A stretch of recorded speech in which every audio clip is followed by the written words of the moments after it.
Assalamualaikum warahmatullahi wabarakatuh. Hai semuanya. Kembali lagi di Biostatistik. Kali ini saya akan membahas mengenai uji Ci-kuadrat.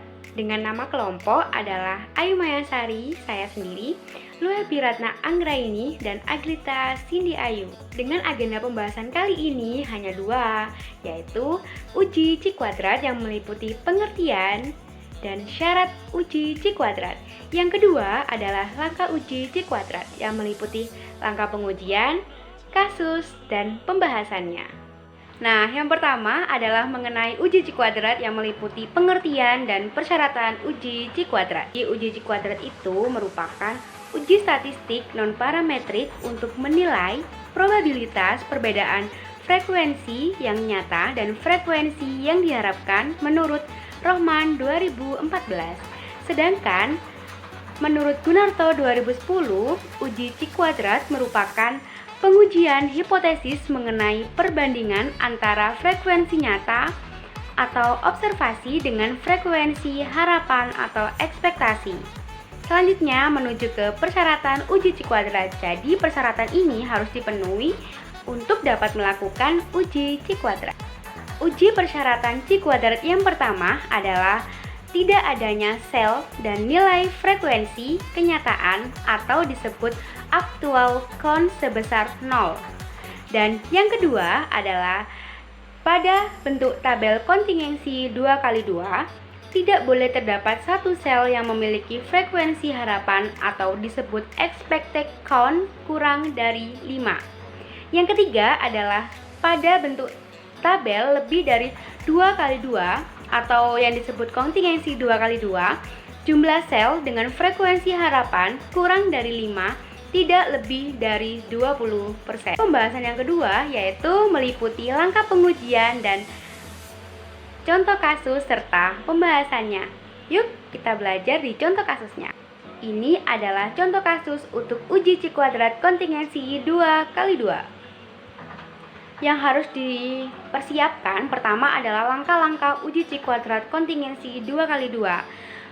Di sini saya mengambil uji Ci-kuadrat 2x2 merupakan karena uji Ci-kuadrat 2x2 ini sudah umum digunakan oleh banyak orang sehingga kita lebih mudah untuk mengaplikasikannya. Oke, langkah yang pertama adalah kita harus formulasi hipotesis di mana H0-nya sama dengan P, sama dengan P, sama dengan P, sama dengan P, sampai dengan sama dengan Pn.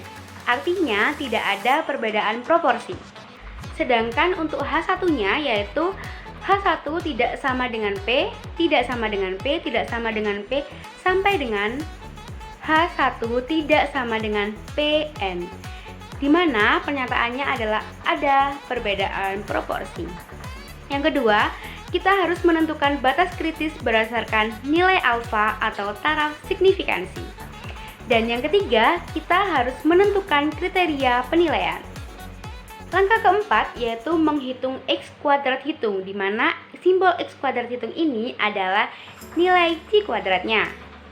Nah, dengan rumus X kuadrat sama dengan N dalam kurung A dikali D dikurangi B dikali C dikurangi 0,5 dikali N pangkat 2 dibagi A plus B dikali B plus D dikali A plus B dikali C plus D, di mana N adalah jumlah data yang tertera pada data yang ada. Dan yang terakhir adalah menarik kesimpulan. Nah, ini adalah contoh kasus uji Ci-kuadrat kontingensi 2x2. Di mana di sini bisa kalian lihat bahwa terdapat kasus yaitu suatu penelitian telah dilakukan untuk mengetahui apakah ada asosiasi antara tingkat pendidikan masyarakat dengan pemilihan tenaga penolong persalinan. Pendidikan masyarakat dikelompokkan menjadi dua kategori yaitu SMA untuk ke atas atau tinggi dan SMA ke bawah atau rendah. Nah, sampel pertama sebanyak 80 orang yang berpendidikan tinggi dan sampel kedua 70 orang berpendidikan rendah. Dari hasil wawancara yang dilakukan, kepada sampel berpendidikan tinggi 60 orang memilih bidan dan sampel yang berpendidikan rendah 40 orang memilih dukun beranak. Bagaimana kesimpulan penelitian tersebut jika pengujian dilakukan pada alfa atau taraf signifikansi sebesar 5%? Nah, di sini bisa kalian lihat mengenai tabelnya, yaitu terdapat tabel sikap masyarakat terhadap program IMD. Bisa kalian lihat ya. Nah, yang pertama yaitu kita harus menentukan formulasi hipotesis, di mana H0-nya P11 sama dengan P12 sama dengan P21 sama dengan P22, di mana tidak ada perbedaan proporsi masyarakat dalam memilih tenaga penolong persalinan berdasarkan tingkat pendidikan atau tidak adanya asosiasi tingkat pendidikan dengan jenis tenaga penolong persalinan yang dipilih. Sedangkan H1-nya di sini adalah P11 tidak sama dengan P12, tidak sama dengan P21, tidak sama dengan P22. Artinya, ada perbedaan proporsi masyarakat dalam memilih tenaga penolong persalinan berdasarkan tingkat pendidikan atau adanya asosiasi tingkat pendidikan dengan jenis tenaga penolong persalinan yang dipilih. Nah, yang kedua kita akan menentukan batas kritis berdasarkan nilai alfanya. Tadi disebutkan pada contoh kasusnya bahwa nilai alfanya adalah 5%, di mana artinya 5/100 0,05, dan diperoleh DF-nya adalah 2 dikurangi 1 dikali 2 kurangi 1 sama dengan 1. Nah, dapat diperoleh X kuadrat tabelnya adalah 3,841. Setelah itu kita harus menentukan kriteria penilaiannya.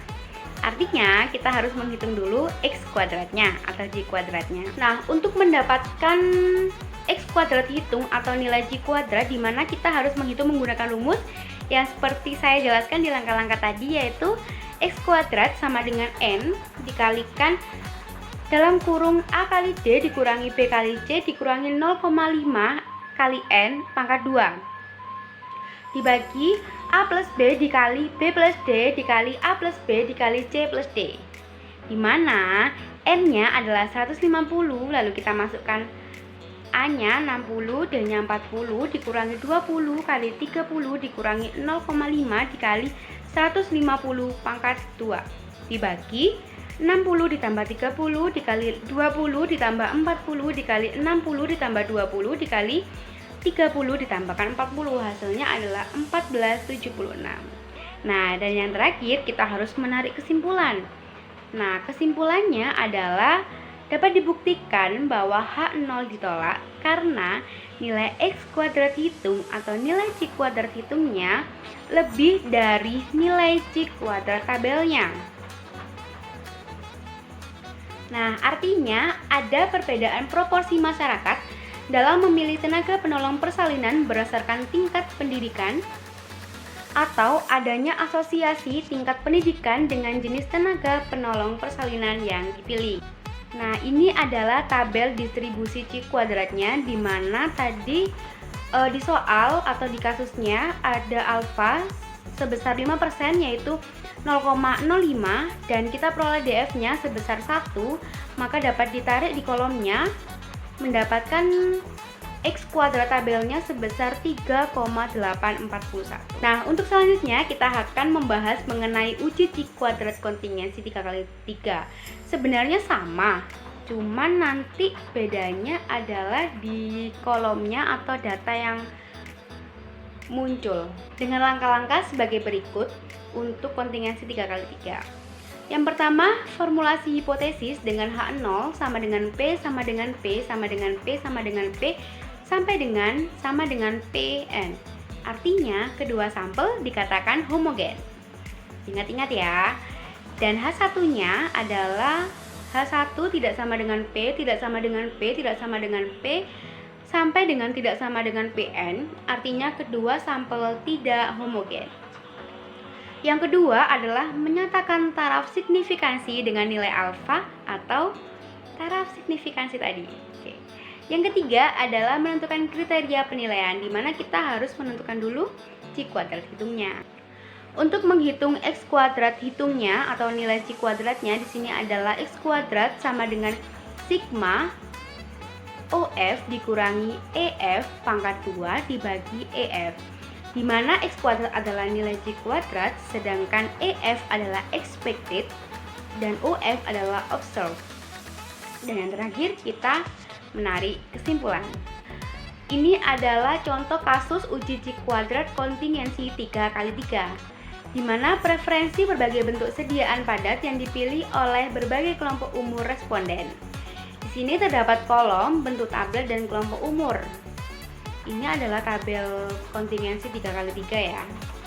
Bisa dilihat datanya. Oke, kita ke cara pembahasannya. Pembahasan atau langkah-langkahnya, kita harus formulasi hipotesis. H0 sama dengan P11 sama dengan P12 sama dengan P13 sama dengan P21 sama dengan P22 sama dengan P23 sama dengan P31 sama dengan P32 sama dengan P33. Artinya ketiga sampel homogen. Sedangkan untuk H1-nya adalah P11 tidak sama dengan P12, tidak sama dengan P13, tidak sama dengan P21, tidak sama dengan P22, tidak sama dengan P23, tidak sama dengan P31, tidak sama dengan P32, dan sampai tidak sama dengan P33. Artinya ketiga sampel tidak homogen. Yang kedua, menyatakan taruh signifikansi dengan nilai alfa. Dalam kasus juga tadi tertera bahwa nilai alfanya adalah 5% atau 0,05. Di mana alfa 5% 0,05 diperoleh DF 3 kurangi 1 dikali 3 kurangi 1 sama dengan 4. X kuadrat tabelnya atau nilai C kuadrat tabelnya kita peroleh 9,488. Nah, untuk yang ketiga kita harus menentukan kriteria penilaiannya, di mana sebelumnya kita harus menentukan dulu nilai C kuadratnya. Nah, tadi seperti saya bilang tadi bahwa di uji C kuadrat kontingensi 3x3 kita harus menentukan atau mencari nilai E-nya. Dilihat untuk menghitung nilai E atau expected tadi di langkah-langkah sudah jelaskan. Jadi E yang pertama mendapatkan nilai 78,3. E untuk sel untuk kelompok umur 36-50 tahun dan tablet bundar kita memperoleh E 88,5. E untuk sel untuk kelompok umur 51 sampai dengan 65 tahun dan tablet bundar kita memperoleh E sebesar 83,2. E sel untuk kelompok umur 20 sampai 35 tahun untuk kaplet kita mendapatkan nilai E 81,0. Sel untuk kelompok umur 36 sampai dengan 50 tahun dan kaplet, nilai E-nya kita peroleh 76,2. Yang ketiga adalah sel untuk kelompok umur 51 sampai dengan 65 tahun untuk kaplet kita memperoleh nilai E sebesar 89,0. Nah, untuk ini yang terakhir adalah sel untuk kelompok umur 20 sampai dengan 35 tahun dan tablet kapsul memperoleh nilai E sebesar 89,0. Sedangkan untuk sel untuk kelompok nomor 36 sampai dengan 50 tahun dan tablet kapsul memperoleh nilai E sebesar 100,5. Untuk kelompok umur 51 sampai dengan 65 tahun dan tablet kapsul memperoleh nilai E sebesar 94,5. Nah, setelah kita tadi memperoleh nilai E-nya, maka kita menghitung nilai X kuadratnya, di mana rumusnya adalah sigma OF dikurangi EF pangkat 2 dibagi EF. X kuadratnya kita ketemunya 18,02 dan dapat ditarik kesimpulan bahwa dapat dibuktikan bahwa H0 ditolak karena nilai X kuadrat hitungnya lebih besar daripada X kuadrat tabel. Artinya, status gizi anak balita tergantung pada tingkat sosial ekonomi orang tua. Ini adalah tabel distribusi C kuadrat di mana tadi adalah alfanya sebesar 0,05 atau 5% dan DF-nya kita peroleh nilai 4. Dapat ditarik tabel distribusi C kuadratnya adalah 9,488. Dan ini adalah daftar pustaka kita yang kita gunakan dalam menyusun uji C kuadrat. Dan terima kasih semuanya. Wassalamualaikum warahmatullahi wabarakatuh.